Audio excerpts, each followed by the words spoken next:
সর্বশেষ যে লোকটা জান্নাতে যাবে তাকে আল্লাহ তাআলা জাহান্নামের আগুনে পোড়াতে পোড়াতে ছাই বানিয়ে ফেলবে। আল্লাহ বলবেন, জিব্রাইল যাও একটু দেখো, একটা মাত্র সেজদা দিয়েছে আমাকে, এরকম কাউরে পাওয়া যায় কিনা। খুঁজে খুঁজে কাউরে পাবে না। আল্লাহ বললেন আবার দেখো, খুঁজে খুঁজে একজনকে পাবে, সামান্য ইমানের ছিটে ফোঁটা তার অন্তরে ছিল।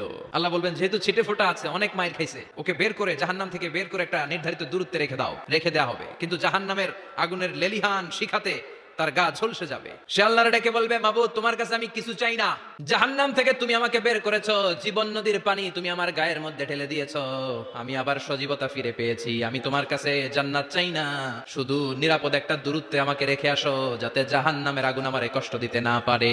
আল্লাহ জিব্রাইলকে বলবেন যাও এমন দূরত্বে রাখো যাতে জাহান্নামের আগুন ওরে কষ্ট না দেয়, রেখে আসা হবে। অনেকদিন সে ওখানে আনন্দে থাকবে, আল্লাহ শুকরিয়া করবে, সে মনে মনে বলবে বেঁচে গিয়েছি আমি। অনেকদিন থাকার পরে মনে মনে ভাববে বাইসা তো গেছি, কিন্তু নতুন করে একটু ট্রাই করে দেখি। আল্লাহ আগেই বলে রাখে আমি কিন্তু জান্নাতে যেতে চাই না। আল্লাহ বলবেন কি চাও?